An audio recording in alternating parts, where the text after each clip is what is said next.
2 years after she forged my dead grandfather's signature, Victoria Whitman collapsed onto a folding chair in the Oakvale Community Center, while 1,900 people watched her on Facebook live stream. Her husband was being escorted out the back by an FBI agent. The bank she had defrauded sat in row 3. The North Carolina State Bar sat at my left shoulder. My 11-year-old daughter, whose mother's boat Victoria had allowed strangers to climb onto one Sunday in July, sat in the second row, holding Eleanor Mercer's hand. I am Ethan Brooks. I was a retired maritime attorney grieving my wife when Victoria decided the Shoreline I had owned since 1962 was a community amenity. She spent 19 months building a stage to humiliate me. She did not know I had been preparing for exactly that stage. This is the story of the quietest revenge I have ever built, and the loudest collapse a Karen has ever live-streamed on herself. Where are you watching from? Let me take you back to the beginning. My name is Ethan Brooks, 47 years old. 20 years a maritime attorney out of Charleston, South Carolina, until the morning my wife Margaret sat down across from me at the kitchen table and said the word ovarian like it was someone else's weather report. She fought for 11 months. She lost in March. By the following October, I had closed my practice, packed our daughter Lily into a rented Tahoe, and driven 2 states north to the only piece of earth that still felt like it remembered Margaret's laugh. Lake Hollybrook sits in the gentle elbow where Mecklenburg County folds into Iredell, about 30 minutes north of Charlotte. My grandfather Harold built the cabin in '62 with his own 2 hands and a library book on framing. The roof sags a little, the screen door slaps. There's a widow's walk nobody walks on anymore. Out back, past the sweet gum in the muscadine vines, the land rolls down to 420 feet of shoreline that has, by a deed written in 1962, belonged exclusively and perpetually to the Brooks family. That deed is the heart of this story, but we'll get to that. Lily turned 11 the summer we moved in. She took to the water the way I'd hoped she would. She learned to swim off the end of the dock, while I watched with coffee and the uneasy silence every widowed father knows. She named the loons. She asked me to help her paint a birdhouse for the red-shouldered hawk that lived in the oak. Margaret would have loved all of it. Sometimes that thought was a gift, and sometimes it was a knife, and I never got to choose which. The boat was named Margaret Ann, a '98 Chris Craft launch I'd spent 3 winters restoring in Charleston before Margaret got sick. Mahogany inlay, brass cleats. She laughed the first time I showed it to her and said it looked like a lawyer's midlife crisis. Then she kissed me and named it herself. I met Victoria Whitman on my 17th day at the lake. She came up the gravel drive in a pearl-white Lexus SUV, parked sideways across 2 spaces I didn't have, and stepped out in a cream linen blazer over yoga pants, oversized Gucci frames balanced on a tight, bleached ponytail. She introduced herself as president of the Hollybrook Shores HOA and Shoreline Steward, a title, I would learn, that existed nowhere in the HOA bylaws because she had invented it. Ethan, she said, before I'd offered my name. May I call you Ethan? This community thrives when everyone contributes. She said it the way a snake says thank you. She handed me a glossy folder. Inside, a welcome letter, a dues schedule, and a document titled Shoreline Amenity Easement, executed 2007. It claimed that 60 feet of shoreline directly in front of my cabin, including my dock, was designated shared community access in perpetuity. It bore my grandfather's signature. It bore a notary seal. I looked at Victoria. Victoria smiled. I'm sure a man of your experience, she said, will understand the importance of honoring community covenants. I told her, politely, that I would need to review the document with counsel before participating in any community activity on my land. She laughed. A real laugh, shoulders up, teeth out. Oh, Ethan, this isn't really optional. Then she got back in her Lexus and drove off. And the next Sunday, I learned what Victoria Whitman did when a man said no. She didn't take no for an answer. She took keys. Sunday came in hot and smelling of cut grass. I was making pancakes when I heard the first car door slam. Then another, then a third. By the time I stepped onto the porch with a spatula still in my hand, there were 11 vehicles parked along my gravel drive, and a line of people in matching coral t-shirts carrying coolers, kayaks, and folding chairs across my lawn like a church picnic. The shirts said Hollybrook Paddle Day, Shoreline Stewards. A woman in a pink visor waved at me as she stepped over my tomato beds. A man set a Bluetooth speaker on the stump where Margaret used to read on Saturdays. Somebody had already strung a banner between two dogwoods. Someone else was laying out sliced watermelon on a folding table, like this was her backyard. I walked down to the dock. Victoria was already there, standing at the shoreline end, clipboard in hand, directing traffic like a cruise director in sensible wedges. A man I didn't know was untying the bow line on Margaret Ann. Two teenage boys were using my boat's starboard gunwale as a diving platform. A toddler in bright orange arm floats sat on the edge of the dock, bare feet in the water, no adult within 30 feet of him. "Excuse me," I said. The word came out smaller than I wanted. "Ethan," Victoria called, bright as a wedding announcement. "Come meet some neighbors." "Someone's on my boat." "Shared amenity, honey. We talked about this. There's a child unsupervised on the edge of the dock." She waved a hand without turning. "Kids know how to swim, Ethan. Relax." I went inside. Lily was at the window, watching a woman in yoga pants pick up the tin music box Margaret had left on the dock last October. The one Lily refused to let me move, and shake it like a maraca. My daughter's face did that quiet folding I'd learned to recognize after a year of grief counseling. I walked her to the bedroom. I told her to stay there. I kissed the top of her head and shut the door with both hands. Then I called the Mecklenburg County Sheriff's Department. Deputy Evan Holloway arrived 40 minutes later. Young, square shoulders, tan uniform pressed like a new dollar. He listened to me for 90 seconds. Then Victoria stepped in smooth as melted butter and handed him the shoreline amenity easement. He read it. He looked at the signature. He looked at me. "Sir," he said, "this looks like an official document. Best to work it out civilly with your neighbors." I asked him to at least check if anyone was supervising the toddler. He did. He came back and told Victoria to station a parent on the dock. Victoria thanked him with a squeeze of his forearm that made me want to burn the whole Sunday down. I did not burn it down. I went back inside. I sat at the kitchen table with my laptop.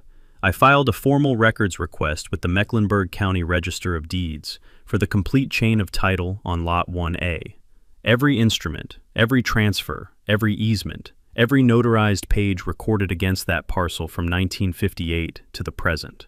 I paid the $24 expedite fee. I requested certified copies. Here's what most people don't know about land in the United States. The deed is one document, but the chain of title is the entire conversation the land has had with the government across time.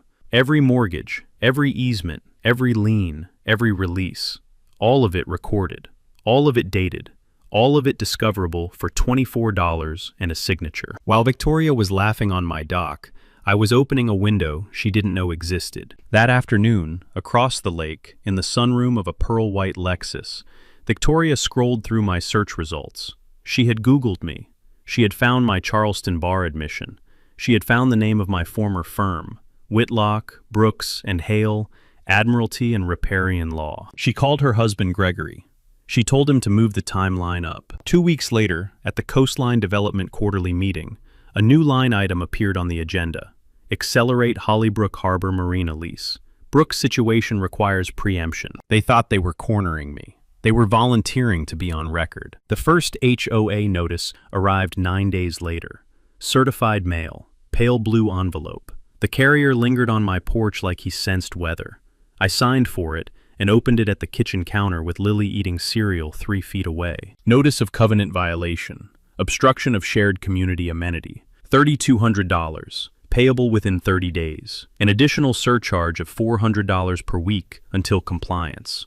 The signature at the bottom belonged to Howard Prescott, Esquire, attorney for the Hollybrook Shores, HOA. Below his name, a small logo, 2 overlapping waves. Coastline Development, LLC. Lily looked up from her cereal.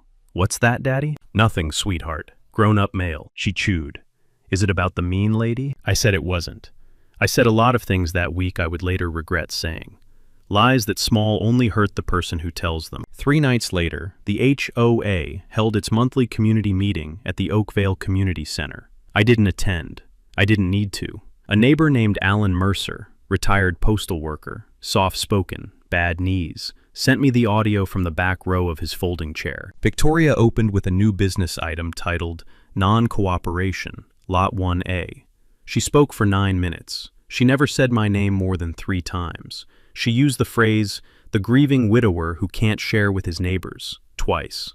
She used the phrase, selfish entitlement, 4 times. A few people laughed, a few didn't. At the end, she called for a show of hands on doubling the fine. It passed, 22-4. I listened to the recording twice. The first time, my hands shook. The second time, I took notes, timestamps, exact quotations, names of every person who voted yes. I emailed the audio to myself, to my cloud backup, and to Thomas Whitlock, my former law partner, now senior counsel at the North Carolina State Bar's Enforcement Division. I wrote in the subject line, "Start a file, keep it open." Here's what most people don't know about defamation in North Carolina. You don't need hurt feelings. You need damages. You need a public statement. You need provable falsity. Victoria had given me 2 of the 3 already, on tape, in front of witnesses, with a vote attached. The third would come. The next morning, I logged into the North Carolina State Bar portal and reactivated my law license for pro bono work. The fee was $95. The waiting period was 3 business days. On the 4th day, I drafted and sent a formal cease and desist letter. I addressed it to 3 parties: Victoria Whitman as president, Howard Prescott as attorney of record, and Coastline Development, LLC, which, I noted, had no discernible legal standing to be copied on an HOA collections matter unless its interests were somehow entangled with the enforcement, which was exactly the point of copying them. The letter was 6 pages. It cited the North Carolina Planned Community Act, the Fair Debt Collection Practices Act, the state's riparian rights statutes, and the 1968 Federal Clean Water Act as it applies to permitted docks on impoundment lakes. It did not threaten, it documented. It closed with a line I had used 1,000 times in Charleston. "Please govern yourselves accordingly." Howard Prescott responded in 6 days. On Coastline Development letterhead, he called the letter frivolous, my claims baseless, and warned of sanctions for harassment. He signed his name in blue fountain pen. And then, at the bottom of page 2, below his signature, he made the first mistake I was waiting for. He attached a letter of record, notifying me that construction on Shoreline Amenity Extension, Phase 1, would commence in 14 days. A 40-foot concrete dock expansion, driven into my shoreline, paid for by HOA assessments, permitted, he claimed, by the 2007 easement. I printed his letter. I slid it into a folder. I labeled the folder Whitman, Evidence, Volume 1. Lily found me at my desk that night. "Daddy, are you winning?" I told her we weren't playing yet. I told her soon. Keith Donovan showed up on a Tuesday morning with 2 flatbeds, a mini excavator, and a crew of 5 men in yellow hard hats. He parked on my lawn. He stepped out of his truck, looked at me on the porch, and spat a brown stream of tobacco onto the grass Margaret planted 3 autumns ago. "Got permits," he said. "You don't." "HOA says I do." I asked to see them. He handed me a single sheet of paper stamped by the Hollybrook Shores HOA Architectural Review Committee. No Army Corps of Engineers permit. No Mecklenburg County Land Disturbance permit. No North Carolina Department of Environmental Quality certification. Nothing that would legally authorize a single shovel to break ground on a federally regulated impoundment shoreline. I told him so, quietly, in the clinical tone Margaret used to tease me about. He spat again. "Take it up with the HOA." Deputy Holloway rolled in behind the second flatbed. Same square shoulders, same pressed uniform. This time, no hesitation. He walked straight to me on the porch and told me that if I interfered with lawful HOA construction, I would be arrested for obstruction. I looked at him for a long second. He looked back, and something in his jaw tightened. He was following orders he already half suspected were wrong. I'd seen that face on junior associates. I didn't blame him. I also didn't argue. I went inside. I pulled 3 cameras from the hall closet, 2 Arlo cloud-connected units, and a 4K GoPro I'd bought for Lily's birthday. I mounted one on the eave of the boathouse, one under the soffit above the kitchen window, and the third high in the oak, wedged against the trunk where the red-shouldered hawk liked to roost. I set all 3 to continuous motion record. I paid the cloud subscription annually, so nobody could argue later that footage had been lost. Keith's crew drove cedar survey stakes into my shoreline for 6 hours. They worked while Lily was at school. They painted orange marks on my grandfather's cedar planks. One of them leaned his lunch cooler against the bow of Margaret Ann. That night I made a decision that still tastes like iron. At 11:47 p.m., in a cold drizzle, I untied Margaret Ann from the slip and motored her, running lights off, engine at idle, 11 miles north to the public marina at Cornelius. Lily rode with me, wrapped in Margaret's old barn coat, asleep against the side glass before we cleared the first cove. A marina hand named Walt, a man I'd paid $200 in cash that afternoon, met me at the transient dock and helped me tie off. He didn't ask questions. He handed me a thermos of coffee and a warm donut from the vending machine. Sometimes, kindness smells like burnt sugar and diesel. I drove home with Lily asleep in the passenger seat. The rain thickened. I thought about my grandfather.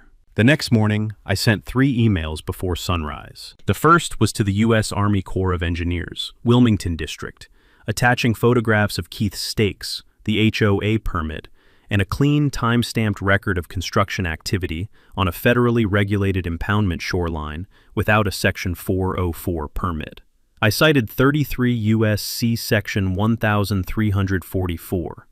I requested an enforcement site visit. Here's what most people don't know about the Clean Water Act. Any construction that places dredged or fill material into navigable waters, including lake impoundments, requires a federal permit. Not a state permit, not an HOA vote, a federal permit. Penalties start at $25,000 per day, per violation. Criminal referrals are possible.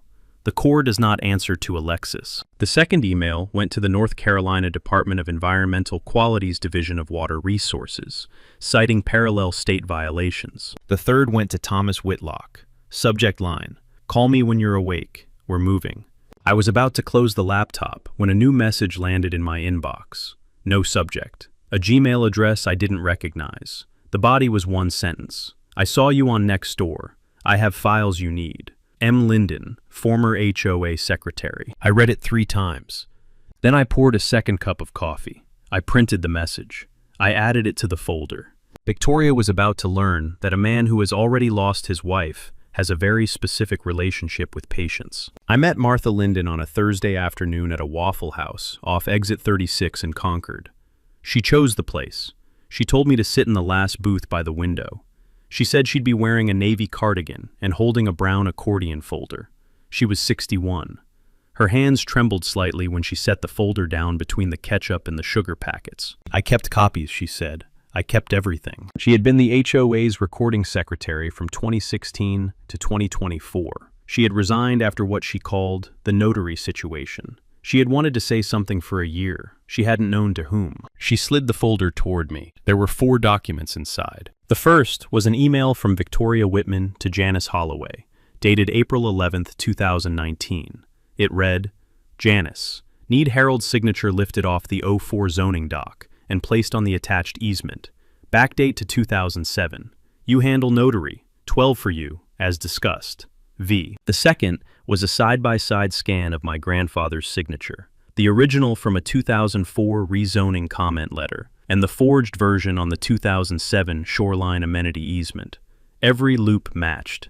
Every pressure mark matched. They were the same signature, lifted pixel for pixel. The third was a draft pre-sale contract for a unit at Hollybrook Harbor, marked up by Gregory Whitman's hand. Under the included amenities section, he had underlined the words, "deeded private lakefront access with community dock rights," and written in the margin, "confirm with V before closing book." The fourth was a commitment letter from First Carolina Trust to Coastline Development, LLC, approving a $14.2 million construction loan. The collateral schedule listed, in black and white, rights of access and amenity under Hollybrook Shores Shoreline Amenity Easement, 2007. I sat the wait. Here is what I understood, slowly, as the sugar on the table blurred. My grandfather Harold Brooks died on September 14th, 2005. He had not signed anything in 2007. He had not authorized any easement on his shoreline. The document that Victoria Whitman had waved at me on my own dock, the document Deputy Holloway had cited to threaten my arrest, the document that underwrote a $14.2 million federally insured construction loan, was a forgery. Notarized by fraud, sold to a bank, monetized by a developer, weaponized against a widower. And I, who had practiced maritime and riparian law for 20 years, happened to live on the only piece of shoreline it had ever been attached to. I thought about Margaret, not about her death, about a sentence she used to say when I came home from court in a foul mood. "Don't get loud, Ethan. Get patient." I drove home the long way, past the cotton warehouses, past the red clay cuts along Highway 73, where the dogwoods were just starting to turn. I let the sun fall. I let Lily eat dinner at Alan Mercer's house next door. I sat in my grandfather's chair on the porch, opened the 1962 deed, and read the margin again in his hand. For the lake that fed us. I did not cry. I did not call a reporter. I did not drive to Victoria's house and knock on the door. I walked to my desk. I opened a blank legal pad, and at the top, in block letters, I wrote 5 words. Quiet title, Lis Pendens, Bar, Real Estate Commission, FBI. The hunt had a map now. I called Thomas Whitlock at 6:14 a.m. on a Friday. He picked up on the second ring. He had been at the bar 51 years. He had buried 2 wives and 1 son. He lived alone in a renovated tobacco barn outside Pittsburgh. He listened to me for 18 minutes without interrupting. When I finished, he said 1 word, beautiful. Then he said, 5 fronts. I wrote them down. Front 1, quiet title. A civil action in Mecklenburg County Superior Court seeking a judicial declaration that the 1962 Brooks deed controlled all riparian and littoral rights to Lot 1A, and that the 2007 Shoreline amenity easement was void ab initio, void from the beginning, filed under NC General Statutes, Section 4110. Thomas would draft. I would sign as pro se co-counsel. Front 2, lis pendens. The instant we filed the quiet title action, we would record a notice of lis pendens against every deed that referenced the forged easement, including every unit at Hollybrook Harbor already under contract. Lis pendens is a Latin phrase. It means a lawsuit is pending. When it hits a title, every bank, every buyer, every title insurer in the state freezes. Closings stop, loans lock, developers bleed. Front 3, North Carolina Real Estate Commission. Formal complaint against Victoria Whitman, license number active, for misrepresentation and fraud in a real estate transaction.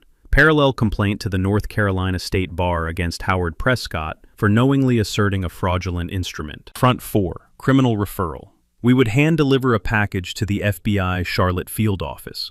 Bank fraud is federal the moment a federally insured institution is deceived. First Carolina Trust was FDIC. Gregory had deceived them on paper, under his own signature, with Victoria's forged document as collateral. Wire fraud counts would layer on top because the loan closing ran through interstate wires. Front 5, independent survey. Daniel Carter, an old friend from the Corps, would produce a certified Alta survey of Lot 1A, stamped by a North Carolina board-licensed surveyor, showing every boundary marker, every setback, every square foot of the 420-foot shoreline, unassailable, admissible in any courtroom in the state. Thomas paused after Front 5 and said, "Ethan, one more thing."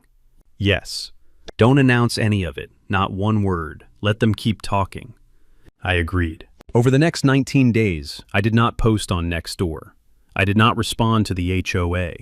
I paid the $3,200 fine under protest and in writing, citing specifically that payment was made under duress and without waiver of claims. I filed the quiet title action on a Tuesday and the lis pendens on a Wednesday. I mailed Martha's folder, certified, signed, numbered, to the FBI, the Real Estate Commission, the State Bar, and the North Carolina Banking Commission. I met Sarah Whitfield from the Charlotte Observer at a diner in Davidson. I gave her nothing on the record. I gave her a roadmap. Daniel Carter walked my shoreline for 2 days with a total station and a drone. His final report ran 47 pages. Every cedar plank of my grandfather's dock, every stake Keith Donovan had driven, every encroachment, to the inch. In the evenings, I taught Lily the names of the documents, the way Margaret used to teach her the names of birds. Deed, easement, title, chain. Lily repeated them back while she colored. She drew a picture of our dock with a sign on it that said ours. She asked if she could give the drawing to Thomas. I said he'd like that. One night, I sat with her on the porch after the fireflies came out. The lake smelled of algae and cooling iron. She was quiet for a while. Then she asked, "Daddy, are you angry?" I thought about it. "I'm not angry anymore, kiddo. I'm accurate." She nodded. The next morning, First Carolina Trust called Gregory Whitman's office and requested an emergency collateral review. He did not return the call. Coastline Development broke ground on the Hollybrook Harbor showroom the following Monday. I drove past it on my way to pick up a prescription. The billboard on I-77 was 40 feet wide, glossy white. A cursive script declared, "Your private lakefront awaits." Beneath that, in smaller type, deeded community water access, 48 limited residences. Pre-construction pricing ends April 30th. I took a picture of it with my phone. I sent the picture to Thomas. He wrote back 3 words: "Keep the photo." Victoria launched her counteroffensive on the same Monday. She printed 800 flyers on cream cardstock, gold ink, and had a local teenager deliver them door to door across Hollybrook shores. The headline read, "Save our shoreline, stand against Ethan Brooks." The body described me as a litigious Charleston transplant, attempting to privatize our community's most cherished amenity. She quoted Deputy Holloway out of context. She included a QR code that linked to a GoFundMe. The GoFundMe had a goal of $40,000 for HOA legal defense. Within 48 hours, it had raised $610. I read the flyer at my kitchen table. Lily read it over my shoulder. She asked if the litigious word was bad. I told her it just meant a person who uses the courts. Some people say it like an insult. Some people say it like a job description. She went back to her coloring. Gregory hosted a preview gala at the Hollybrook Harbor Model Unit on Thursday evening. Champagne, harpist, 2 candidates for Charlotte City Council, 3 local realtors I knew by reputation. Victoria wore cream silk and her Gucci frames pushed up like a tiara. Sarah Whitfield attended as a freelance society writer. She took 14 photographs. She recorded, legally, under North Carolina's single-party consent law, the conversation in which Gregory told a prospective buyer that water access was already deeded, ironclad, done deal, trust me. He said it twice, on the record, on tape. Meanwhile, the Lis Pendens was doing its silent work. On Wednesday morning, First Carolina Trust's in-house counsel phoned Gregory and informed him that all Hollybrook Harbor closings were frozen, pending resolution of the encumbrance on Lot 1A. 3 buyers called their attorneys within 24 hours. By Friday, 2 had withdrawn earnest money. By the following Tuesday, a 4th filed a demand for refund under the North Carolina Interstate Land Sales Act. The bank sent Gregory a letter of concern on coastline development letterhead. The letter used the phrase material adverse event. In mortgage language, that phrase is a loaded pistol pointed at a balance sheet. Gregory responded the way small men respond when paper starts to choke them. On a Saturday afternoon, I was loading groceries into the back of my truck at the Harris Teeter on Bethel Church Road. A silver F250 pulled up 2 spaces over. Gregory got out. He was sweating through his golf shirt. He walked straight at me with his finger up. "You want to play games, Brooks? You want to play games with me?" I stopped loading. I did not put down the gallon of milk. I kept both hands visible. "I'm buying groceries, Gregory. You're destroying people's lives. I'm enforcing a deed. You think you're untouchable because your wife died?" I remember the quality of the light in the parking lot. I remember the smell of hot asphalt and gasoline. I remember a woman with a toddler in a cart, glancing over and then looking away fast. What I do not remember is whatever I said next, because I do not think I said anything. I looked at him. I put the milk in the truck. I shut the tailgate. I got in. I drove away. The parking lot security camera, mounted on the corner of the cart corral, recorded all of it. I mailed a certified copy of the footage to Thomas Whitlock on Monday morning. By Wednesday, the FBI had opened a preliminary inquiry. By Friday, the North Carolina Banking Commission had issued a subpoena to First Carolina Trust. The paper had started to move on its own. Victoria called for a community tribunal. The formal notice arrived on April 3rd. Certified mail, return receipt, same pale blue envelope the HOA used for everything. The notice informed me that the Hollybrook Shores Homeowners Association would hold a special enforcement hearing at 7 p.m. on Tuesday, April 14th, at the Oakvale Community Center for the purpose of addressing ongoing amenity violations and community disruption by homeowner Ethan Brooks, Lot 1A. The hearing would be live-streamed on the Hollybrook Shores Community Facebook page. Attendance was strongly encouraged. The HOA had retained a professional videographer. The HOA had arranged for a podium, a projector, and folding chairs for 250. I read the notice. I read it again. I placed it carefully on the kitchen table. Then I laughed for the first time in 7 weeks. Victoria had just built me a stage. She thought it was her stage. She thought she was about to humiliate a grieving widower in front of a live stream. She did not know that I had already been preparing for exactly this room. I RSVP'd within the hour. Polite, brief, Mr. Brooks will attend and intends to present evidence in his defense. He will be accompanied by counsel. Then I made 7 phone calls. Thomas Whitlock cleared his Tuesday evening. Daniel Carter agreed to bring the stamped ALTA survey and the drone footage. Sarah Whitfield confirmed she would attend as a credentialed journalist, with a second Charlotte Observer photographer. A woman named Monica Reeves, special agent with the FBI Charlotte field office, confirmed she would be present in her official capacity. A representative from First Carolina Trust's legal department agreed to attend as an interested party of record. Colonel Raymond Hale, U.S. Army Corps of Engineers, Wilmington District, retired, agreed to attend as a subject matter expert on federal shoreline permits. And Martha Linden, the woman with the accordion folder, agreed to sit in the 3rd row with her own attorney. Not one of them appeared on any HOA attendance list. In the days before the hearing, Victoria escalated the way cornered people always do. She sent a second round of flyers. She recorded a tearful video for the community Facebook page, in which she described herself as a target of sophisticated legal bullying. She scheduled a last-minute unity rally for the Sunday before the hearing. 17 people attended. 3 of them were her cousins. I did not respond to any of it. On the Saturday before the hearing, Alan Mercer knocked on my door. He was holding a casserole dish wrapped in foil. His wife, Eleanor, stood behind him on the porch. "We don't know much about the law, Ethan," Alan said, "but we know what we've seen." Eleanor and I spoke to 9 neighbors. Most of them didn't vote yes on that fine. A few did because they were scared. "We wanted you to know that," Eleanor added, quietly. "We'll sit in the front row, if that helps." I thanked them. I accepted the casserole.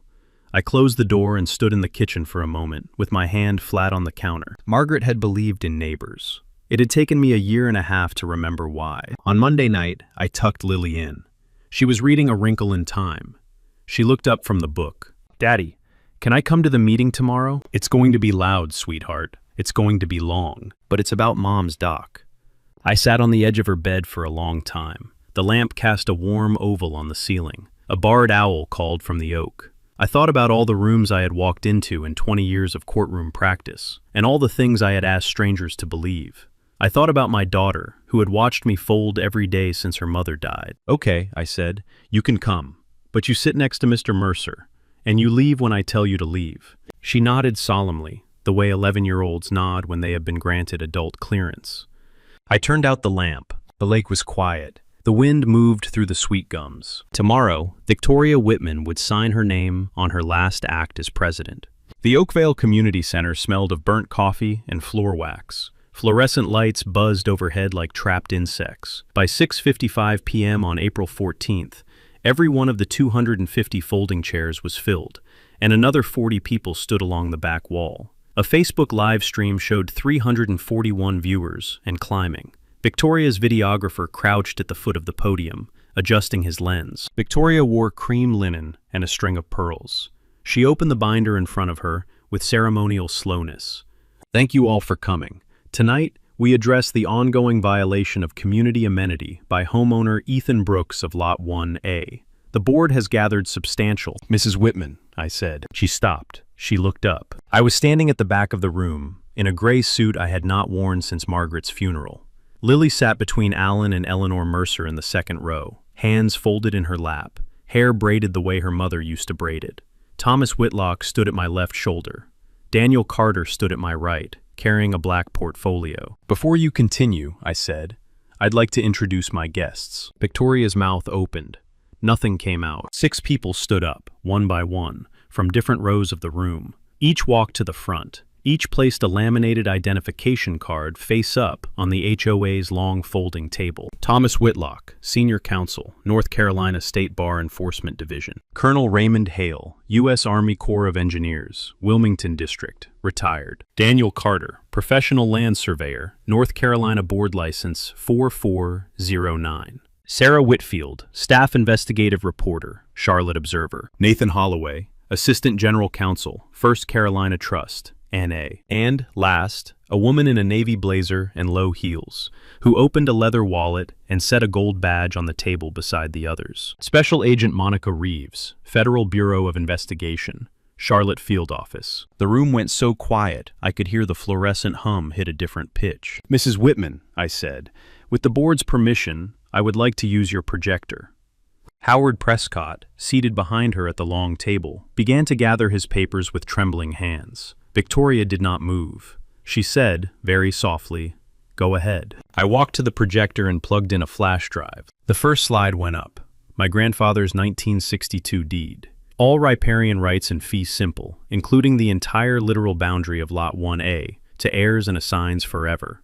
The word forever was the size of a melon on the screen. Somebody in the room exhaled audibly. The second slide, a side-by-side of Harold Brooks's real 2004 signature and his forged 2007 signature, identical, pixel by pixel. The third slide, Harold Brooks's certified death certificate, dated September 14, 2005, 2 years before he allegedly signed the easement. The fourth slide, Victoria's 2019 email to Janice Holloway.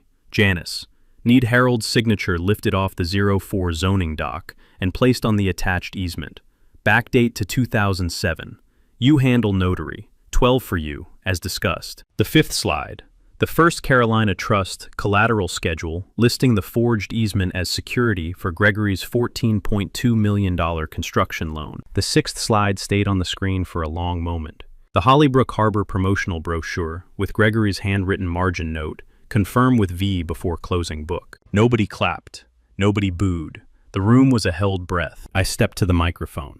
"Mrs. Whitman, for 19 months, you told this community that I would not share. You sat in meetings and called me a selfish widower. You doubled my fines. You sent a deputy onto my land. You drove stakes into my grandfather's shoreline. Let me share something with you now. You signed my dead grandfather's name. You sold an easement you never owned. You used a forged document to underwrite a federally insured loan, and the bank you defrauded is sitting in row 3. Victoria's knees went first. She caught the edge of the table. Someone helped her into a chair. Someone brought water. Gregory, at the back, turned for the door.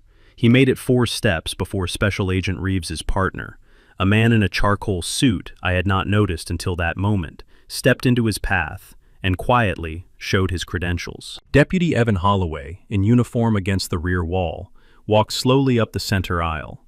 He stopped at my row. He looked at me. "Mr. Brooks, I was wrong. I'm sorry." Sarah Whitfield was typing faster than any human being I have ever watched type.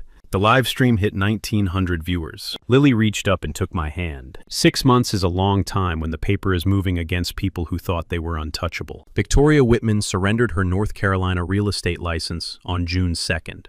She was indicted on July 18th on 1 count of forgery, 1 count of uttering a forged instrument, and 1 count of conspiracy to defraud. All H-class felonies under North Carolina law. She accepted a plea on September 9th. 18 months of supervised probation, $87,000 in restitution to the affected Hollybrook Harbor buyers, a permanent bar from serving on any homeowners association board in the state. Gregory was indicted by a federal grand jury on 4 counts of bank fraud, 2 counts of wire fraud, and 1 count of making false statements to a federally insured institution. Coastline Development terminated him on the morning the indictment went public. Hollybrook Harbor filed for Chapter 11, 11 days later. First Carolina Trust foreclosed on the property before winter. A regional nonprofit eventually bought the condo shells at auction and converted them into workforce housing for teachers and firefighters. Howard Prescott, attorney of record, was suspended by the North Carolina State Bar for 5 years. Janice Holloway surrendered her notary commission and pled to a misdemeanor. Deputy Evan Holloway, no relation, transferred to the Sheriff's Community Liaison Division. He sent me a handwritten letter in August. I keep it in a drawer. The Hollybrook Shores HOA was restructured under a court-appointed monitor. My $3,200 fine was refunded with 8% interest. The Shoreline amenity easement was struck from every deed it had ever touched, and a new chain of title was recorded, affirming what my grandfather's 1962 instrument had always said. I did not put a fence around my shoreline. I could have. I had every legal right. But Margaret once told me that the people who win in the end are the people who refuse to let the fight shrink them.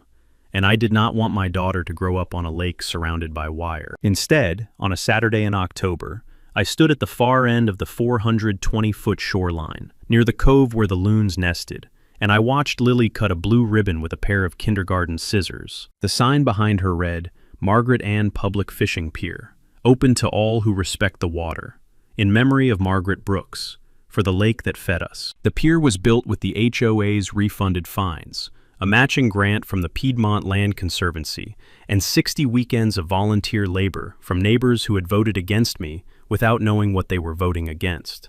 Alan Mercer ran the ribbon end. Eleanor brought lemon bars on a cardboard platter. Thomas Whitlock wore a tie Margaret had given him the Christmas before she died. The Margaret Ann Waterfront Trust, incorporated as a 501c3 in August, now funds three things: a $5,000 annual scholarship for a rising senior in the marine biology program at UNC Charlotte, a small legal aid fund for North Carolina homeowners facing HOA overreach, with Thomas as volunteer counsel, and free summer swimming lessons on the pier for any child in Iredell or Mecklenburg County who wants them.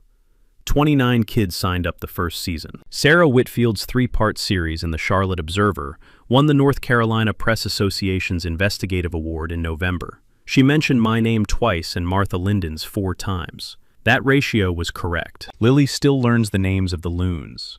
The red-shouldered hawk still roosts in the oak.